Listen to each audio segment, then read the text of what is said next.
With us now to talk about what's new in business development efforts, we have Ruth Ann Carty. And Ruth Ann is a business consultant for the Small Business Development Center in southwestern Minnesota. And we also have from the Southwest Initiative Foundation, also in southwestern Minnesota, Vice President Scott Marquardt. Ruth Ann, Scott, thanks for joining us on Compass. Thank you. Ruth Ann, I'd like to start with you. Small Business Development Center. Some people may be very familiar with it, others aren't. What is the Small Business Development Center? Well, the Small Business Development Center is located at SMSU in Marshall, and we cover 18 counties of southwest Minnesota, and our job is to work with pre-start people who have a dream, startups, expansions, existing businesses, to help them develop their business plan, define what their business model is going to be. We put together cash flow projections. We do all kinds of financial analysis. The bulk of the work I do is related to financial analysis and lending. And we can help with a lot of other questions they have with starting businesses. And our services are provided at no cost. So it's a really wonderful benefit to people who are either in business or want to start a business here in southwest Minnesota. And I know, Scott, in your work, I mean, a lot of organizations work together and, you look at the whole landscape of everything from environmental development experts to business consultants. What about at the Southwest Initiative Foundation? What role do you play in the business world?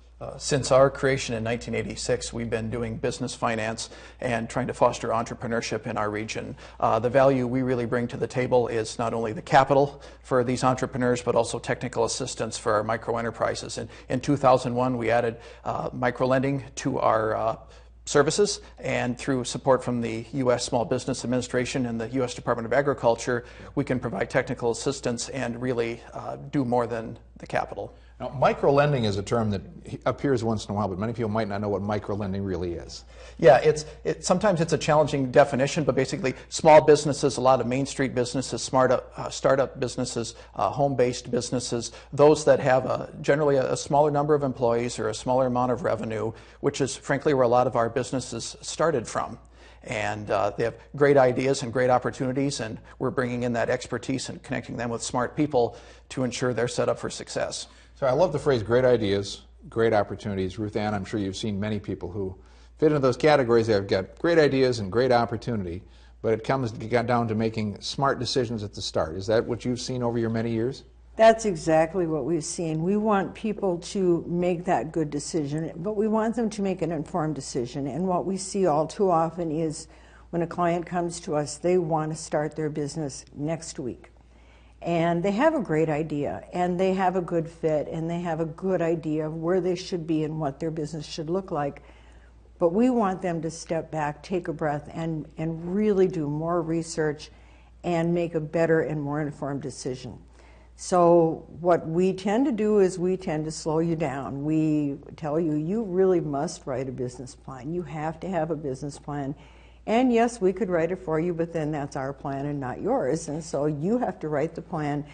We will help them put together financial projections and determine if this idea is even going to be feasible. And for example, I do a lot of cash flow projection work. And let's say that I'm doing one for a restaurant in a very small community in southwest Minnesota. When I am working on as I work through the financial projections, I work it to a number they can get their arms around. So I will say to that client, what do you think your average customer is going to spend? And maybe it's $7 or $8 is the average ticket. I work that down so that they can see how many people they need to serve in a day to make the whole thing work.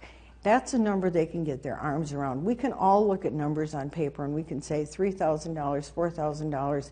What does that mean? It means you have to serve. Okay, so if we're in a very small community and we have to serve 110 meals a day, it's probably not going to work. That doesn't mean you can't do it. It means you maybe need to rethink it. And that's what we try to do is get it to a place that they clearly understand what they're doing and what they're getting into. They're making a big investment, and I don't care if they're putting in $2,000 or $200,000 of their own money. It's an investment, and they need to be sure it's going to be the right investment for them. And I know one of the ways that you will get referrals, or people who come into your office, or perhaps into your office, Scott, as well, is because they've talked to a banker. Exactly. And one of the things the banker will say, okay, interesting idea, now go help get someone to help you plan it.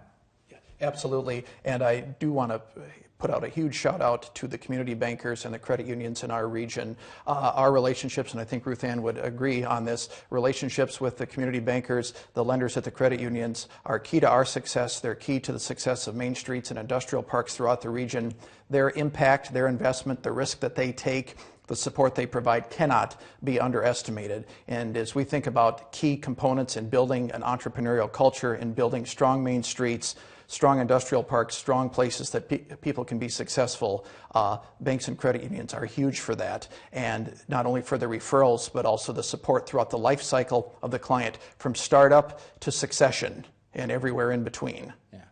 So obviously, key bits of advice: talk with a banker, talk to an expert in small business. We should mention, in addition to banks, of course, there are others as well in small business development center, economic development authorities.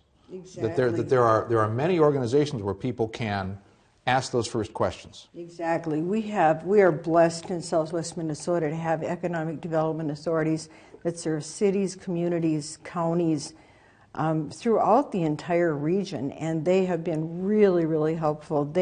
We work hand in hand with them. They bring us their clients and say, please help them put it together. We bring them our clients and say, what do you have in your area that will be beneficial for this client? And frequently they'll take that client and they will just walk them all the way through the whole startup process, probably go to the bank with them, help them explain the idea, support their idea to the community. Many economic development authorities have lending available. They have some funds available. And I always like to see it when that community will put some money into that project, because it's for the betterment of the community. It's creating jobs, it's creating vitality in their community. And our economic development authorities are really dedicated to that, and we've been very lucky to have many of them essentially on our team. And they can help navigate things like zoning and finding a site, finding a location, parking, what processes and procedures folks need to go through so that they don't waste time and energy on an avenue that doesn't make sense. I think I'd highly recommend folks consider their local economic development agency at the city, the county, regional level, whatever it makes sense for them, to be their first point of contact and really navigate the process. They know how to find us. We work with them. We have each other on speed dial. It works well. Sure, good. In the last minute of our conversation here, if our viewers are watching and considering starting a small business and they live in your area, for example, Ruth Ann, where would they go to learn more about the Small Business Development Center? We have a website, sbdcassistance.com. That has wonderful information. And also, if you look for a red banner, it says sign up for SBDC services. You can sign up right there online in 5 minutes. Okay, good advice. Scott? Go to our website, www.swifoundation.org. We're also on Facebook, or call any of us. We live throughout the region, and we're very findable. Great to know. Ruth Ann Carty of the Small Business Development Center and Scott Marquardt from the Southwest Initiative Foundation, thank you both for joining us on Compass. Thank you. And that's it for this week on the topic of small business development. Our Compass producer, Laura K. Prosser, will take it from here. She'll end this week's episode with the next installment of the Compass Literature Corner. Thanks for watching.